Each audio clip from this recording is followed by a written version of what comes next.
I wouldn't really categorize it as a war. What I would categorize it as strikes by the United States and Israel against Iran. Um, and how would I categorize the date? I believe that the United States is executing its strategic objectives to neutralize the offensive capabilities within Iran and degrade their power projection capabilities with their strategic ballistic missiles. And I think they're doing a great job. I think they're on track and they're going to continue to prosecute targets until they degrade them to a level where there's no longer a threat.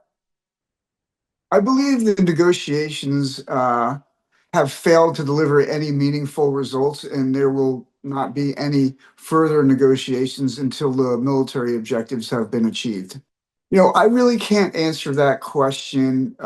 This is really the military objectives for this operation are classified. But what I can tell you, based upon previous, um, you know, engagements and activities, especially looking at the 12-day war, those objectives are really to neutralize any of the capabilities that the Iranians possess that could potentially be a threat not only to U.S. bases, but also to its neighbors in the region. I hope so. Do I believe it will? Yes, but it will take a long time. The IRGC and the clerics and the mullahs are, entrenched within the system, and they're not going to be replaced overnight.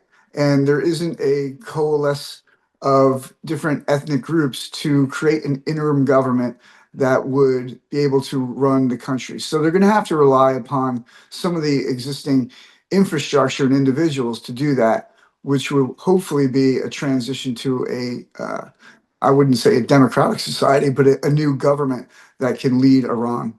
The strategic implications of a prolonged conflict, economically, are probably the greatest threats. If we see the impact on oil prices, that would negatively impact some of the GCC countries, some of the trade.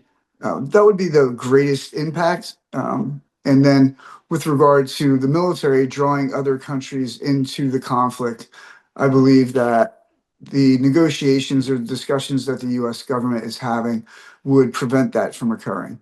Do I believe he will be under pressure to end the war? I don't believe so. I believe he was very clear in his message that he's in for the long haul, that he's prepared to, continue with this exercise or engagement until all of the objectives have been met. I can't answer that without having an in-depth understanding of the objectives, but I can tell you that the objectives that have been discussed or outlined, they have met those objectives very quickly. So I believe that the conflict, or whatever we want to call it, will be a shorter duration than planned. However, there's certain variables that are at play that will dramatically impact the duration of the conflict. I don't believe Iran has much to bargain with.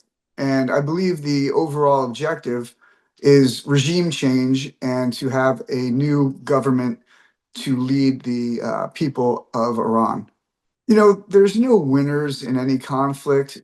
But if I had to say who will win, ultimately, I believe it would be the Iranians, the people of Iran, and the different ethnic groups who have for decades tried to regain their freedom.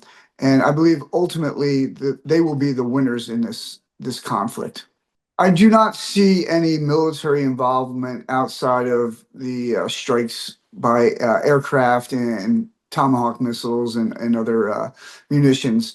It's been very clear by the administration there will be no boots on the ground and no escalation of the conflict beyond the current measures and engagements.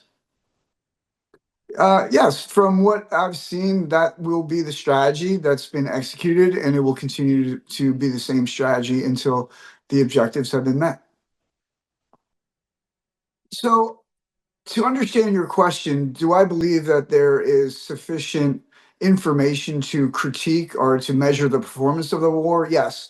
The capabilities within the US military to assess some of the impact is very good.